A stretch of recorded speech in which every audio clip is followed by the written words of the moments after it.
Hello dear friends, कैसे हैं आप सब। आज मैं आपके लिए लेकर आई हूँ chapter number 1 number system exercise 1.3 for class 9th mathematics. चलिए शुरू करते हैं। मैं प्लीज़ लाइक शेयर और सब्सक्राइब करना मत भूलना मेरे चैनल को by mind blowing word channel. चलिए शुरू करते हैं आज का टॉपिक। चलो, पहला क्या है, क्वेश्चन नंबर 1 क्या है ये। Write the following in decimal form and say what kind of decimal expansion each has. अब यहाँ पे एक्सपेंशन का मतलब क्या है भाई। एक्सपेंशन का मतलब है वो रिपीटिंग है, क्या है वो टर्मिनेटिंग है ना नॉन टर्मिनेटिंग है। टर्मिनेटिंग कौन से होते हैं भाई। अब टर्मिनेटिंग कौन से होते हैं। टर्मिनेटिंग वो नंबर्स होते हैं जो ख़त्म हो जाते हैं, जैसे जिसमें कोई रिमाइंडर नहीं बचता है, ठीक है। और जो नॉन टर्मिनेटिंग होते हैं वो कौन से होते हैं भाई, इसका अपोजिट, जिसमें रिमाइंडर बचता है और वो ख़त्म भी नहीं होते, चलते जाते, उसको हम बोलते हैं नॉन रिपीटिंग और नॉन टर्मिनेटिंग, ठीक है। चलो, अब इसमें हमें डेसिमल फॉर्म में लिखना है और बताना है वो टर्मिनेटिंग है या नॉन टर्मिनेटिंग है, ठीक है। चलो, फर्स्ट पार्ट क्या है हमारा 36/100, तो हम ऊपर वाले को हमेशा बीच में लेते हैं, राइट। देखो, अब 100 से करना है इसको, तो चलिए देख लेते हैं। ये देखो, ये मैंने आपका प्रॉपरली सॉल्व करा हुआ है, ठीक है। अब क्या करेंगे यहाँ पे, सबसे पहले ये तो 36 है। अब यहाँ पे ज़ीरो को भूल जाओ, आप इस ज़ीरो को भूल जाओ, ठीक है। भूल गए ना, 36 है सिर्फ, यहाँ पे 36 था, ठीक है। अब यहाँ पे अब मैंने क्या करा, पॉइंट लाया, पॉइंट 36.0, ठीक है। तो देखो, अगर हम यहाँ पे ज़ीरो लगाएंगे, क्योंकि हमने यहाँ पे ज़ीरो लिखी है, क्यों लिखी है, क्योंकि ये छोटा है 100 से, बहुत छोटा है ये 100 से, ठीक है। अब देखो, हमने यहाँ पॉइंट लगा लिया, फिर ज़ीरो लगाई, ठीक है। अगर हम यहाँ पॉइंट लगाएंगे तो यहाँ पे भी चढ़ेगा। सबसे पहले हम ज़ीरो लगाएंगे, नॉर्मली पॉइंट नहीं चढ़ाएंगे, हमने यूँ ही पॉइंट चढ़ा दिया, नहीं, पहले ज़ीरो लगाएंगे, ठीक है। 0 पॉइंट, ठीक है। अब देखते हैं, अब 3 की वो लग जाएगी, ठीक है। 100 3 300, ठीक है। तो यहाँ पे लग गया, ये माइनस करेंगे 0, 6 0 से, और 3 में से 3 6, ठीक है। और अब यहाँ पे 6 की लग जाएगी 600, तो ये कैंसिल हो जाएगा। Hence decimal form of 36/100 is 0.36। इसका आंसर क्या आया, 0.36 आया। तो अब ये क्या है भाई, ये ख़त्म हो गया। क्या है ये, टी है भाई, T, terminating. It has terminating decimal expansion. Expansion मैंने वही होता है जो मैंने अभी आपको बताया कि वो टर्मिनेटिंग है नॉन टर्मिनेटिंग है, उसको बताना है, वो एक्सपेंशन कहलाता है, ठीक है। अब देखते हैं हमारा सेकंड पार्ट क्या है, देख लेते हैं। देखो भाई, सेकंड पार्ट है हमारा 1/11, है ना। चलो देखते हैं। ये देखो, ये मैंने आपका पूरा सॉल्व कर रखा है, ठीक है, ठीक है। देखो, हमें डिजिट के नीचे डिजिट लिखनी होती है, ठीक है ना, डिजिट के नीचे डिजिट लिखेंगे, ओके। अब देखो, ये क्या करेंगे हम, 1 था, 1/11 आपकी क्वेश्चन था ना, आपका क्वेश्चन था 1/11, है ना। तो देखो, 11 बाहर रखेंगे, 1 को बीच में, ठीक है। ये तो बल्कि छोटा हो गया भाई, बहुत ज़्यादा ही, तो हमने क्या करा, पॉइंट लगा लिया। क्या लगा लिया भाई, पॉइंट। पॉइंट की वैसे कोई वैल्यू नहीं होती, पर इसमें बहुत वैल्यू होती है मैथ में, ठीक है। 0.5 की बहुत वैल्यू होती है भाई, 0.5 की, बोलने में तो नहीं लगती ना, पर होती तो है। अब देखो, ये पॉइंट हो गया ना। अब देखो, ये यहाँ पे ज़ीरो हमने लगा ली, क्योंकि ये तो मैंने आपको पीछे बताया था कि हम जहाँ पे ज़ीरो लगाएंगे, फिर यहाँ पे पॉइंट लगाए, तो यहाँ पे भी लगाएंगे हम पॉइंट, ठीक है। अब देखते हैं, 11 9 सा क्या होगा, 9 सा, ठीक है। यहाँ पे सॉरी, अब देखो, यहाँ पे ये लगा रहे ना ज़ीरो, अभी भी रिटर्न नहीं है, तो बहुत छोटा है, तो हमने क्या करा, एक और ज़ीरो लगा ली। तो हम क्या करेंगे, यहाँ वहाँ ज़ीरो मेंशन करी, तो यहाँ पे भी करेंगे, है ना।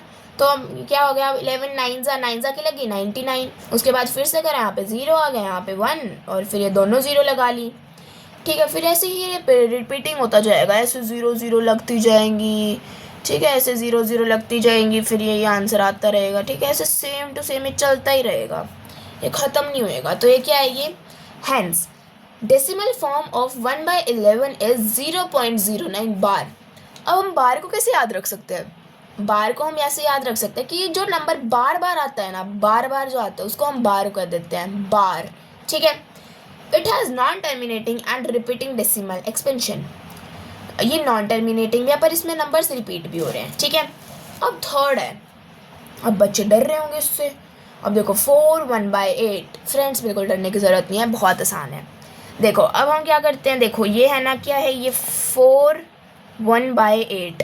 अब हम क्या करेंगे, ये तो छोटा लिख दिया, 4 1/8 है ना, ऐसे है ना, तो हम क्या कर देंगे, इसको तो मल्टीप्लाई कर देंगे और इसको प्लस कर देंगे। समझ आया कुछ? अब देखो 8 4 32 हो गया, 32 हो गया ना, +1 कर देंगे। यहाँ पे अगर 2 होता तो +2 कर देंगे। ठीक है। तो ये क्या हो गया, 32 + 1/8, तो ये क्या हो गया, 33 हो गया बाय 8, तो लगाना ही है। ठीक है।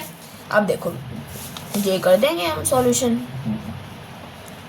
33 था, 8 से करना है तो 4 जाके लग जाएगी 32, लग जाएगी ना, फिर पॉइंट लगा लिया, फिर 0 लगा ली, पॉइंट लगेगा, वहाँ पे भी लगेगा पॉइंट, फिर तो 0 नीचे उतारी तो यहाँ पे 10, 1 जाके लग गई 8 जा, फिर ऐसे सॉल्व कर देंगे हम, प्रॉपर यू सॉल्व हो जाएगा। उसके बाद आएगा, ख़त्म हो गया ना, ख़त्म हो गया ना, क्या हुआ, ये टी होगा भाई, टी।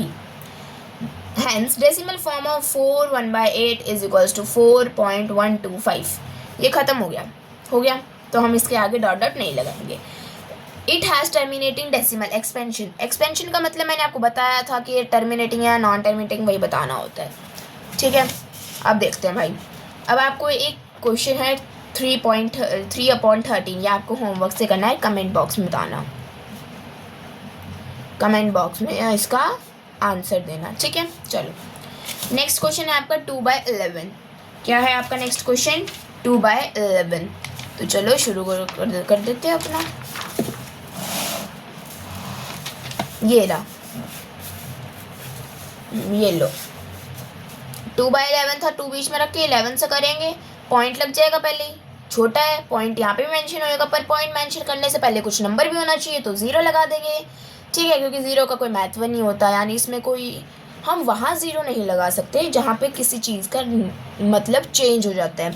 मान लो 36 है, अगर मैंने यहाँ 0 लगा दी तो 360 बन गया, और अगर मैंने यहाँ 0 लगाई तो ये 36 ही रहेगा, इसका कोई महत्व नहीं होता है। ठीक है।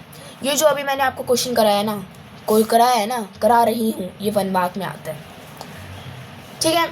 अब देखो 1 जाके लग जाएगी, 90 आ जाएगा, फिर ये 0 उतार लेंगे हम, ऐसे ये प्रॉपर सॉल्व हो जाएगा आपका, ऐसे प्रॉपर आपका सॉल्व हो जाएगा। फिर देयरफॉर 2/11 इज इक्वल्स टू, क्या आंसर आया, 0.1818 रिपीट हो रहा है, तो हम इसको ऐसे भी लिख सकते हैं 0.18 का बार। बार मतलब जो चीज़ बार बार आती है, आती रहती है। ठीक है। चलो ठीक है ना। चलो अब ये क्या है, नॉन टर्मिनेटिंग एंड रिपीटिंग, भाई रिपीट हो रहा है, 18 रिपीट हो रहा है ना, और ये नॉन टर्मिनेटिंग है। अब आता है question 2। Express the following in the form of p/q where q and p are integers and q not equals to 0। q 0 नहीं होना चाहिए, अगर q 0 आ तो वो इक्वेशन नॉट डिफाइंड हो जाती है अपनी। ठीक है। अब है एक्सप्रेस p/q की फॉर्म में, p/q की फॉर्म में कौन से नंबर होते हैं, रैशनल नंबर्स होते हैं, तो हमें रैशनल नंबर की फॉर्म में लाना है इनको। ठीक है। चलो पहले रैशनल नंबर की फॉर्म में थे ऊपर वाले क्वेश्चन में ना, फर्स्ट में हमें इसको डेसिमल में करना था, अब ये डेसिमल में होंगे, अब हमें रैशनल में करना है। अब हम इसको कैसे करेंगे? ठीक है, अब देखते हैं कैसे करेंगे हम इसको। देखो ये हम सॉल्व करेंगे ऐसे। देखो सबसे पहले नंबर आया, ये धरती पे आ गया ना भाई, आ गया धरती पे, तो इसका निर्माण होएगा, हो गया ना निर्माण, तो इसको हम एक नाम देंगे, नाम तो देते हैं भाई, नामकरण तो सबका होता है, तो हम क्या कर देंगे, लेट एक्स नाम दे दिया, इज इक्वल्स टू 0.6, और हम इसको, ये टर्मिनेटिंग है ना, मतलब रिपीट नॉन टर्मिनेटिंग है ना, तो ये बार बार ख़त्म ही नहीं हो रहा, तो ये क्या होगा, x इज इक्वल्स टू 0.666 3 बार लिख लेंगे। ठीक है। अब हम क्या करेंगे, multiply on both side by 10 से क्यों करेंगे, क्योंकि यहाँ पे एक ही डिजिट है तो 10 से करेंगे। ठीक है। तो मल्टीप्लाई करेंगे तो आंसर आ जाएगा, अगर हम 10 से मल्टीप्लाई करेंगे ना, तो यहाँ से एक डिजिट बाहर आ जाएगी, यहाँ पे। तो ये कैसे सॉल्व करा मैंने, 6.666, यहाँ पे 3 डिजिट ले रखी है, तो यहाँ पे भी 3 ही लेंगे। ठीक है। अगर 100 होता तो यहाँ पे 2 6 बाहर आ जाते। ठीक है, ऐसे। अब हमें ये नाम दे दिया हमने, ये तो इक्वेशन 1 होगी, इक्वेशन हमारी 2 होगी। अब हम क्या करेंगे, सब्ट्रैक्ट इक्वेशन 2 फ्रॉम 1। तो ये क्या करेंगे, 10 में से 1 गया 9x और इज इक्वल टू 6 कैसे आया, ये देखो 6.666 बार था, हमें माइनस करना है 0.666। तो ये तो 6 ये तो कट गया आपस में ही, तो 6 आंसर आ गया आपका। ठीक है, अब देखो x इज इक्वल टू 6/9 आएगा, मल्टीप्लाई में ये डिवाइड में हो जाएगा 9, तो ये कट होके 2/3 आ जाएगा, है ना। चलो अब चलते हैं नेक्स्ट क्वेश्चन पे। नेक्स्ट क्वेश्चन क्या है, 4.47 के ऊपर बार है, 7 के ऊपर बार है, अकेला 7। तो ये क्या कर देंगे, let x is equals to 0.47 और हम इसको क्या लिख सकते हैं, 0.4777 का बार। ठीक है, multiplying first by 10 we gate.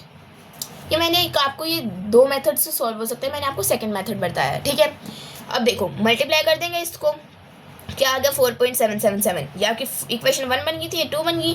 फिर हम फिर से करेंगे क्योंकि यहाँ पे 2 है भाई, 2 इक्वेशन है। मैं यहाँ पे भी 100 से कर सकती थी पर नहीं करते, मैंने आपको ये सेकंड मेथड से भी हो सकता है ये ऐसे। Again multiply second by 10, second equation by 10 we get 100 से करेंगे। अगर 10 को मल्टीप्लाई करेंगे 10 से तो 100 आ जाएगा, तो इसको मल्टीप्लाई करेंगे तो कैसे आएगा, कैसे आया, ये देखो ये आया कुछ ऐसे, ये देखो ऐसे ही आ जाएगा। ये तो मैंने माइनस करा हुआ है बट ये ऐसे ही आएगा, इसको मल्टीप्लाई कर दो।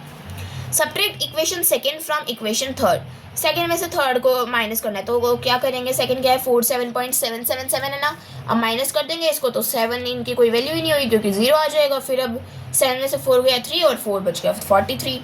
तो ये क्या होगा 90 है ना, x इज इक्वल टू 43/90 आपका आंसर हो गया। ठीक है, आंसर हो गया।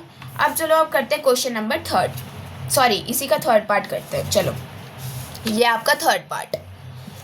अब आपका थर्ड पार्ट क्या कहता है, इक्वेशन क्या है 0.001, आई तो नामकरण तो होएगा ही, तो क्या नामकरण हो जाएगा इसका, हाँ x इज इक्वल्स टू 0.01, ये आपकी फर्स्ट इक्वेशन बन गई। हम इसको क्या लिख सकते हैं 0.001 का बार। ठीक है, अब हम क्या कर देंगे, multiplying on both side by 1000, 3 digit है तो हम किससे मल्टीप्लाई कर देंगे, इसको 1000 से मल्टीप्लाई कर देंगे। ठीक है, अब देखो ये इसको क्या, अगर हम x को 1000 से मल्टीप्लाई करेंगे तो क्या आंसर आएगा 1000x, क्या आंसर आएगा 1000x।